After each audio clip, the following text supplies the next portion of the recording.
তবে যারা এই সমস্ত অপরাধ করেছে তাদেরকে আমরা ছাড় দিব না। অবশ্যই তাদেরকে তাদের বিরুদ্ধে আইন ব্যবস্থা গ্রহণ করা হবে।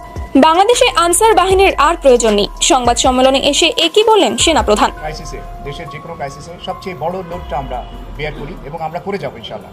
আপনাদের সহযোগিতায় আমরা এই দায়িত্ব নিচ্ছি। ছাত্রদের উদ্দেশ্য করে এরপরে গুলি ছোড়া হচ্ছে। কি অবস্থা ভাই? ওইদিকে আমাদের স্টুডেন্টদেরকে গুলি করতেছে ভাইয়া।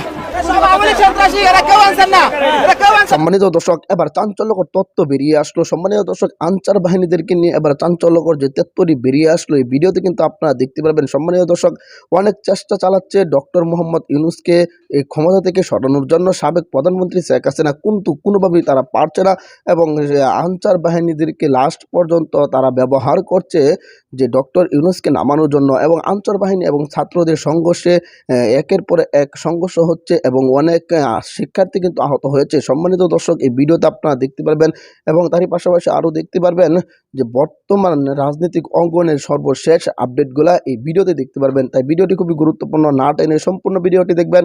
চ্যানেলে নতুন হয়ে থাকলে সাবস্ক্রাইব করে আমার সাথেই থাকবেন। ভিডিওতে একটি লাইক করে দেখতে থাকুন সম্পূর্ণ ভিডিওটি। তবে যারা এই সমস্ত অপরাধ করেছে তাদেরকে আমরা ছাড় দিব না। অবশ্যই তাদেরকে তাদের বিরুদ্ধে আইন ব্যবস্থা গ্রহণ করা হবে। বাংলাদেশে আনসার বাহিনীর আর প্রয়োজন নেই, সংবাদ সম্মেলনে এসে একই বললেন সেনাপ্রধান। দর্শক, টানা 10 ঘন্টা সচিবালয়ের কর্মকর্তা কর্মচারীদের অবরুদ্ধ করে রাখার পর বৈষম্য বিরোধী ছাত্র আন্দোলনের শিক্ষার্থীদের সঙ্গে সংঘর্ষে জড়ান আনসার সদস্যরা। সংঘর্ষের পর শিক্ষার্থীদের ধাওয়ার মুখে ছত্রভঙ্গ হয়ে পড়েন তারা। এ সময় বেশিরভাগ আনসার সদস্য ঘটনাস্থল ত্যাগ করলেও আটকা পড়েন শতাধিক সদস্য। সবকিছু স্বাভাবিক হওয়ার পর রাতেই তাদের প্রিজন ভ্যানে করে শাহবাগ থানায় নিয়ে যাওয়া হয়েছে। মধ্যরাতে কিছু আনসার সদস্যকে আত্মসমর্পণ করতেও দেখা গিয়েছে। এ সময় কিছু আনসার সদস্যকে নিজেদের ইউনিফর্ম খুলে ফেলতেও দেখা গিয়েছে। হাত জোর করে ক্ষমাও চেয়েছে কেউ কেউ। পরে সেনা সদস্যদের উপস্থিতিতে পুলিশ কর্মকর্তারা তাদের নাম খাতায় লিপিবদ্ধ করে প্রিজন ভ্যানে তোলেন। তাদের বিরুদ্ধে পরবর্তী সিদ্ধান্ত অনুযায়ী আইনানুগ ব্যবস্থা নেওয়া হবে বলে জানিয়েছেন উপস্থিত কর্মকর্তারা। তো দর্শক, আনসার বাহিনীকে কি নিষিদ্ধ করা উচিত? জানিয়ে দিন এই বিষয়ে আপনার গুরুত্বপূর্ণ মতামত ভিডিওর কমেন্ট বক্সে। ব্লান্ট ইনজুরি ছিল মাথায়, যার ফলে উনি ফেন্ট হয়ে গিয়েছিলেন। তো পরে আমাদের এখানে আসার পরে ওনার উন্নতি হয়েছে। আমরা তাকে ওসেকে ছিল অন স্টাফ ইমার্জেন্সি সেন্টার থেকে আমরা আজকে তাকে কেবিনে শিফট করেছি। উনি মোটামুটি ভালো আছেন। তবে আমাদের সাথে এই 5 জনের মধ্যে 2 জন তাদের সার্জারি লাগছে।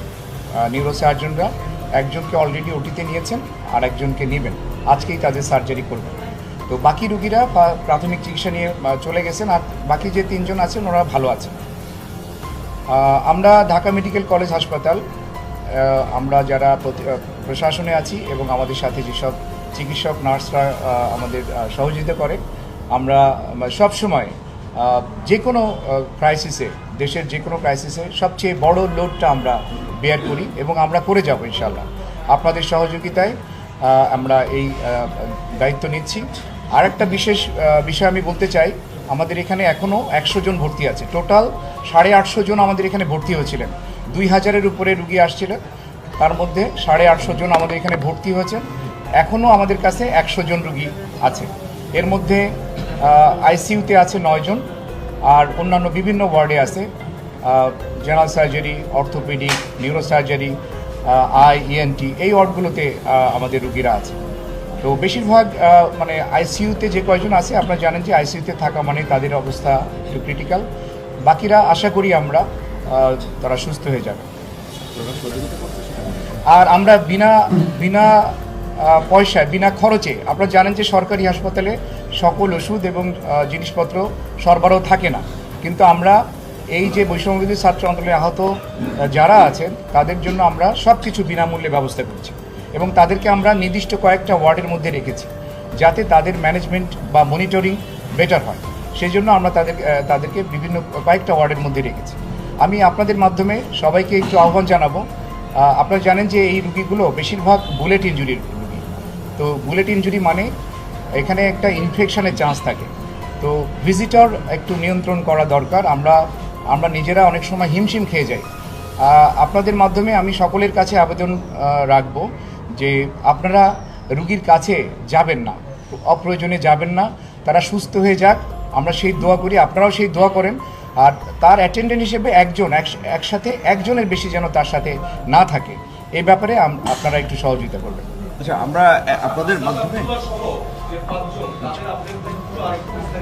তাদের আপডেটের 2 জনের অবস্থা একটু খারাপ, মানে খারাপ বলতে তাদের সার্জারি লাগছে, তাদের ইন্ট্রাক্রেনাল হেমোরেজ হয়েছে, মাথার মধ্যে রক্তক্ষরণ হচ্ছে, সেই কারণে এই 2 জনের সার্জারি লাগছে। আর বাকিদের সার্জারি লাগবে না, কনজারভেটিভ ট্রিটমেন্টে ইনশাল্লাহ ওনারা ভালো হয়ে যাবে। ওনারা ছাত্র না, অন্য পেশা। আচ্ছা, আমরা বলি যে গতকালকে আপনারা যে ঘটনাটি দেখেছেন যে একদল আনসার সদস্য যার সবার সমর্থন ছিল না, তারা যেই দাবিটাকে আন্দোলন করছিল যে তাদের জাতীয়করণ, উপদেষ্টারা সহ কিন্তু তাদেরকে আশ্বস্ত করেছে, কিন্তু হয়ে গেছে আরেক দল তাদেরকে দালাল বলে তারা একটা আন্দোলন তারপরেও বজায় রেখেছে। এবং তাদের মূল পরিকল্পনাটা ছিল যে কালকে 40-45 হাজার আনসারকে দিয়ে সচিবালয়ে ঘিরে রাখা এবং উপদেষ্টাদেরকে বের হতে না দিয়ে সচিবালয়ে একটা তাণ্ডব চালানো, যেটা গোয়েন্দা সংস্থার প্রতিবেদন সহ আমরা বিভিন্নভাবে জানতে পেরেছি। এবং আপনারা জানেন যে আনসারের 2টা আপনার প্রক্রিয়া আছে। একটা হচ্ছে যে ব্যাটালিয়ন, সেখানে প্রায় 18,000 সদস্য, আর যারা ব্যাটালিয়ন ছাড়া সেখানে প্রায় আপনার 5 লক্ষের মতো সদস্য। মূলত এইটা পতিত স্বৈরাচার সরকারের একটা উস্কানি, একটা ষড়যন্ত্র ছিল যে একটা নৈরাজ্য তৈরি করা, এবং ওখানে আনসারের মধ্যে সরকারের দোসরদেরকে ঢুকিয়ে দিয়ে রাতে মূলত একটা নৈরাজ্য তৈরি করার চেষ্টা করা হয়েছিল। তখন ছাত্ররা বিশ্ববিদ্যালয় থেকে গিয়েছে, আমরা পল্টন থেকে আমরা এসেছি, এবং আমাদের ছাত্র জনতার সম্মিলিত প্রতিরোধের মুখে তারা শেষ পর্যন্ত পালিয়ে গেছে। সেখানে আপনারা একটা বিষয় লক্ষ্য করেন যে তারা যদি দাবি দেওয়া আদায় করতে আসতো, এই আন্দোলনের খুবই পরিচিত মুখ হাসনাত আবদুল্লাহ সহ আরো কয়েকজনকে তাদেরকে কিন্তু মারধর করে ফেলে পারিয়েছে, যে তিনি বলেছেন। সম্মানিত দর্শক, আশা করি সকলে পুরো ভিডিওটি দেখলেন। এই ভিডিও সম্পর্কে অবশ্যই আপনাদের মূল্যবান মতামত ভিডিওর কমেন্ট বক্সে লিখে জানাবেন। সম্মানিত দর্শক, ইতিমধ্যে কিন্তু আপনারা ভিডিওর মাধ্যমে দেখতে পেরেছেন যে শিক্ষার্থী এবং আনসার বাহিনীর যে সংঘর্ষ, সেই সংঘর্ষে এবার কঠিনভাবে ফেসে গেলেন আনসার বাহিনী। আনসার বাহিনীদেরকে একেবারে নিষিদ্ধ ঘোষণা করলেন সেনা প্রধান। সম্মানিত দর্শক, এই ভিডিওতে কিন্তু আপনারা দেখতে পেরেছেন যে আনসার বাহিনীদেরকে ব্যবহার করেছে সাবেক প্রধানমন্ত্রী শেখ হাসিনা ডক্টর মোহাম্মদ ইউনূসকে ক্ষমতা থেকে সরানোর জন্য। কিন্তু ছাত্র জনতা ধরে ফেলেছে এবং শিক্ষার্থীদের সাথে যে সংঘর্ষ হয়, সেই সংঘর্ষে কিন্তু অনেক শিক্ষার্থী আহত হয়েছে।